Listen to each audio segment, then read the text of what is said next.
the Beatles' final song, Now and Then, release, what will it sound like? The Beatles are putting out what's been called their final song on Thursday, after building up to it for a week. The song is called Now and Then, and it took 45 years to finish. John Lennon wrote the first few lines in 1978, and the whole thing was finished last year. This is the last song that will be assigned to Lennon, McCartney, Harrison, and Starr. It has all four of the Beatles on it. It's being released as a double A-side single with their first song, Love Me Do, from 1962. Quite a circle. The release could be the end of the road for what is probably the best rock band ever. Now and Then will be played for the first time on BBC Radio 2 and 6 Music in the UK on Thursday at 1400 Greenwich Mean Time.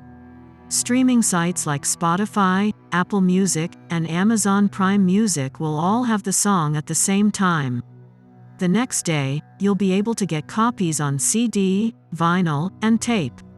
Also, starting November 10th, the song will be on the Red and Blue Best Hits albums by the Beatles, which have been remastered and made longer.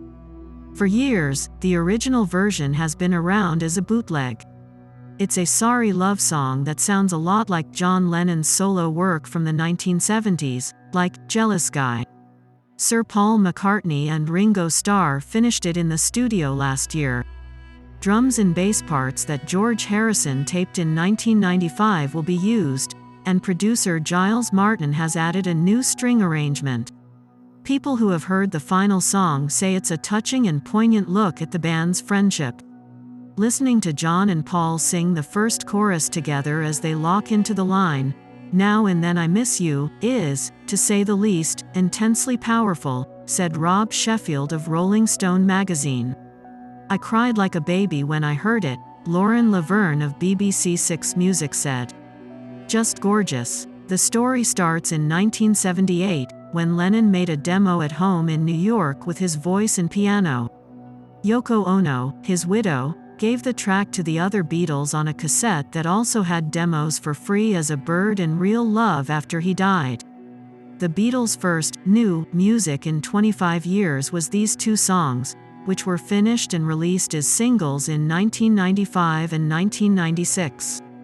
The band also tried to record Now and Then, but the session was cut short quickly.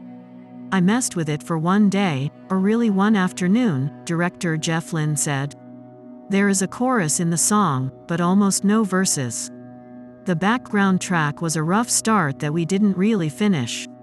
In the end, it was decided that the recording quality was too bad to save. Harrison allegedly called it rubbish, but McCartney never let go of the idea.